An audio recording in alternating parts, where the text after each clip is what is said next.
പ്രിയ. ഞാൻ പ്രദീപ. ഏത് നിമിഷവും തന്റെ വിളി പ്രതീക്ഷിച്ചിരിക്കായിരുന്നു. എങ്ങനെയുണ്ട് മാൻഡ്രേക്കിന്റെ ലീലാവിലാസങ്ങളൊക്കെ? അപ്പോ എല്ലാം അറിഞ്ഞോണ്ടായിരുന്നു അല്ലേ? സംശയം എന്താ?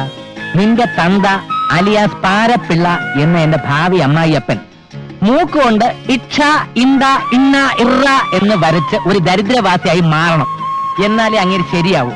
അതിനുവേണ്ടിയാണ് എന്റെ നേതൃത്വത്തിൽ ഇങ്ങനെ ഒരു പരീക്ഷണം ഞങ്ങൾ നടത്തിയത്. എന്നാലും ഇത്രയും വേണ്ടിയിരുന്നില്ല. ഒന്നുമില്ലെങ്കിലും അച്ഛനൊരു പാവം കോൺട്രാക്ടർ അല്ലേ? അങ്ങനെ സർക്കാരിനെ പറ്റിച്ചുണ്ടാക്കിയ മുതലല്ലേ? കുറച്ചൊക്കെ ഇങ്ങനെ പോട്ടെ. നിനക്ക് മാന്യമായി ജീവിക്കാനുള്ളത് ഞങ്ങൾ ഇവിടെ ഉണ്ടാക്കുന്നുണ്ട്. അമ്മയ്ക്ക് എന്തോ സംശയം ഉണ്ടെന്നാ തോന്നണേ.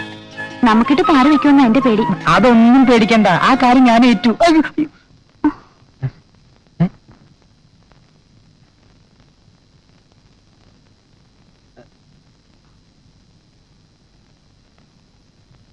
ഒരു 2 മിനിറ്റ് നേരത്തേക്ക് ആ റിസീവർ ഒന്ന് മാറ്റി പിടിക്കാമോ?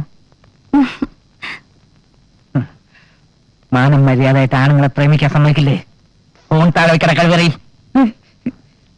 അത് ചേട്ടാ, ഒരു പ്രാക്ടീസിന് വേണ്ടി ഞാനെല്ലാം കേട്ട് പഠിക്കായിരുന്നു. ഞാൻ ഫോൺ വെക്കാണേ. എന്നെ കൊണ്ടൊന്ന് നീ അച്ഛാ, ദേ phone. Hello hello hello, Sandeep പോയോ? പോയല്ലോ. എനിക്കിപ്പോ കാണുമെന്ന് ഭയങ്കര മോഹമുണ്ട്.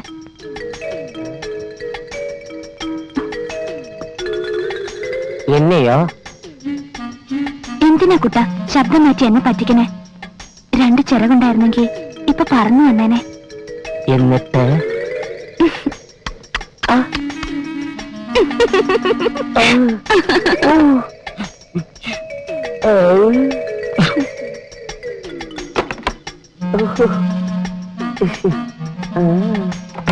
ആരാച്ചാ? അതെ, എന്റെ ഒരു ഫ്രണ്ട്. വീഴ്ച മത്സരോ? ഏറ്റവും മികച്ച ഗായകനുള്ള ക്യാഷ് പ്രൈസ്. ഇത് കടമക്കുടി മെമ്മോറിയൽ മൊമെന്റോ. 2 എനിക്കാ. ചേട്ടൻ സ്റ്റേജിൽ തകർത്തില്ല അച്ഛാ.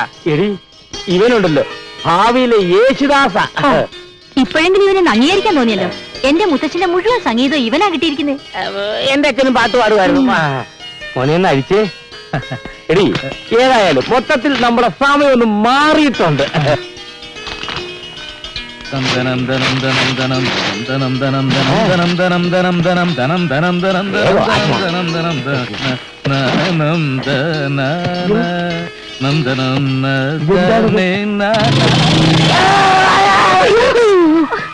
കുടുംബം മുടിക്കാൻ ജനിച്ചാനെ നീ ഇത് സന്തോഷത്തോടെയാണോ സ്വീകരിച്ചത്? 1ാം സമ്മാനമായിട്ട് തരുമ്പോ പിന്നെ ഇത് കരഞ്ഞോണ്ട് വാങ്ങിക്കാൻ പറ്റും അമ്മേ? പാട്ടുപാടി സ്റ്റേജ് പൊളിച്ചുകൊണ്ടുവന്ന സമ്മാനം കണ്ടില്ലേ? അവന്റെ അമ്മായിപ്പന്റെ കടമക്കൂടി നീ ഒരു കാലത്ത് ഗുണം പിടിക്കത്തില്ലടാ. അപ്പൊ വെറുതെ അല്ല വരുന്ന വഴിക്ക് ബൈക്ക് ചീത്തയായത്. എന്നാ പിടിച്ചേ. ഈ എണ്ണം കെട്ട സാധനം കൊണ്ട് നീ ഇപ്പൊ ഇവിടുന്ന് ഇറങ്ങണം. വരുന്നൊക്കെ ഒറ്റക്കിന് അനുഭവിച്ചാ മതി. ഈ പണ്ടാരമാണ് സമ്മാനം ഞാൻ അറിഞ്ഞോ? ഇത് അച്ചാപിള്ള നമുക്കിട്ട് മറുപാര പണിഞ്ഞതാ. ഒന്നും പറയണ്ട, ഇറങ്ങിക്കോ.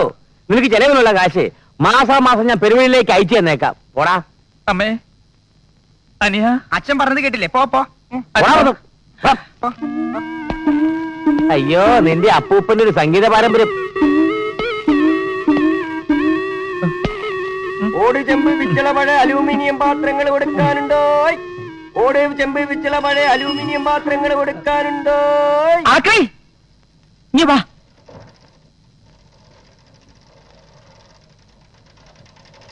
ഈ സാധനത്തിന് വലിയ പഴക്കമൊന്നുമില്ല. പിന്നെ വീട്ടിൽ വെക്കാൻ സ്ഥലമില്ലാത്തതുകൊണ്ടാ. കണ്ടിട്ട് ഈ സാധനത്തിന് നല്ല വിലയൊന്നും തോന്നുന്നുണ്ടല്ലോ.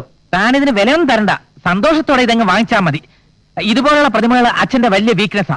എവിടെ കണ്ടാലും വാങ്ങിച്ചോണ്ട് വരും. ഇപ്പൊ പ്രതിമകൾ തട്ടിമുട്ടി അകത്ത് നടക്കാൻ സ്ഥലമില്ലാണ്ടായി. അതുകൊണ്ട് തരുന്നതാ. സാറിന് നല്ലതേ വരൂ. അല്ലെങ്കിലും എനിക്ക് ഇനി നല്ലതേ വരൂ. ഇപ്പോഴത്തെ കാലത്ത് ഇതുപോലുള്ള നല്ല മനുഷ്യരെ കാണാൻ വലിയ ബുദ്ധിമുട്ടാ. നാട്ടിൽ സോഷ്യലിസം ഒക്കെ വന്ന് തുടങ്ങിയല്ലേ സാറേ? നാട്ടിലെ കാര്യം എനിക്കറിയില്ല. എന്റെ വീട്ടിൽ ഭയങ്കര സോഷ്യലിസാ.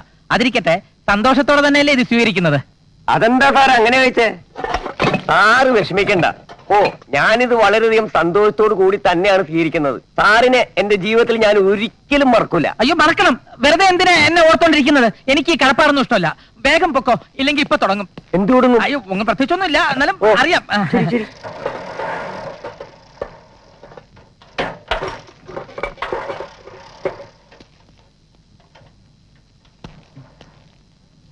അയ്യോ, മോൻ എന്താ പുറത്ത് നിൽക്കുന്നേ? അകത്തോട്ട് വാ. വാ ചേട്ടാ നമുക്ക് അകത്തേക്ക് പോവാം. ഇത്രയും സ്നേഹമുള്ള അച്ഛനെയും അനിയനെയും കിട്ടിയത് എന്റെ ഭാഗ്യമാണമ്മേ.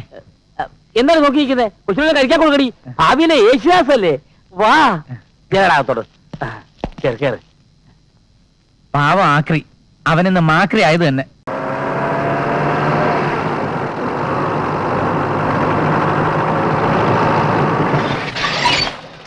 ഞാൻ തുറന്നു തരാമേ. തുറന്നോ? അത്രയും ജോലി കുറഞ്ഞു. മോനക്കുട്ടാ, ഓ അവ പറഞ്ഞതുപോലെ നീ ഇവിടെ തന്നെ നിൽക്ക്. അവൾക്കൊരു സസ്പെൻസ് ആയിക്കോട്ടെ. ഒരു ത്രില്ലറും കൂടെ ആയിക്കോട്ടെ. ആ ശരി ശരി, ഞാനിവിടെ നിന്നോളാം. ശരി. ഇവിടെ ആരുമില്ലേ മോളെ? ആ ആ വന്നോ. അച്ഛനാ, ഇരിക്കച്ചാ. ദേ മക്കളെ, അപ്പൂപ്പൻ വന്നിരിക്കുന്നു. എന്താ അച്ഛാ കഴിഞ്ഞ ആഴ്ച വരാത്തത്? എന്ത് പറയാനാ മോളെ, നമ്മുടെ ക്ലിയോപാട്ര പ്രസവിച്ചു. എന്താ അപ്പൂപ്പാ, ആ പട്ടികളെല്ലാം സുഖമായിരിക്കുന്നോ? എല്ലാ പട്ടികളും നിങ്ങളെ പോലെ നല്ല സ്മാർട്ട് ആയിട്ടിരിക്കുന്നു. അമ്മാവനെപ്പോ എത്തി? ഞാൻ ഇപ്പൊ ഒന്നേ ഉള്ളൂ. അമ്മാവനയച്ച ജോലിച്ച കേമം തന്നെ സംഭവിച്ചു. ആ അത് പിന്നെ നിങ്ങൾക്കൊരു പ്രശ്നം വന്നാൽ എന്റെ പട്ടികൾക്കൊരു പ്രശ്നം വരുന്നത് പോലാ. മുത്തശ്ശൻ കഴിഞ്ഞ ജന്മത്തിൽ ഏതിനം പട്ടിയായിരുന്നാവോ? എന്റെ മുഖം കണ്ടിട്ട് ജർമ്മൻ ഷെപ്പേർഡിന്റെ ഒരു ചായ ഉണ്ടെന്നാ ജനീവയിലെ ഡെങ്കിൾ സാഹിബ് പറഞ്ഞത്. പക്ഷെ പെരുമാറ്റമൊക്കെ കണ്ടാൽ ഒരു കൊച്ചു പാമറേനിയന്റെ പോലെ ഉണ്ട്. അത് correct. മതി മതി മതിയാക്ക്. ആ അതിരിക്കട്ടെ, നിങ്ങൾ എല്ലാവരും കൂടെ ഇന്ന് രാവിലെ പുറത്തെവിടെയെങ്കിലും പോയിരുന്നു? ആ ഇവന്മാരോട്ടും പുറത്തു പോയിരുന്നു. പക്ഷെ ഞങ്ങൾ ഇവിടെ തന്നെ ഉണ്ടായിരുന്നു. നീ പുറകു വശത്തെ കഥ കിടക്കാതെ ടി വി കണ്ടോണ്ടിരുന്നു അല്ലേ? അയ്യോ, ഇന്ന് ടി വി ഓൺ ചെയ്തത് പോലില്ല അച്ഛാ. നിങ്ങൾ അറിയാതെ ഈ വീട്ടിൽ നിന്ന് ഒരു സാധനം മോഷണം പോയിട്ടുണ്ട്. അയ്യോ, എന്റെ ഈശ്വര, സേഫ് തുറന്ന് എന്റെ ആഭരണങ്ങളും കൊണ്ട് വല്ലവനും പോയോ? പേടിക്കണ്ട, ദൈവാധീനം കൊണ്ട് സംഗതി തിരിച്ചു കിട്ടിയിട്ടുണ്ട്. പട്ടാപ്പകൽ മോഷണം നടക്കുമെന്ന് ഇനിയെങ്കിലും നീ മനസ്സിലാക്കണം. ഓമന കുട്ടാ, അതും കൊണ്ടുവരും.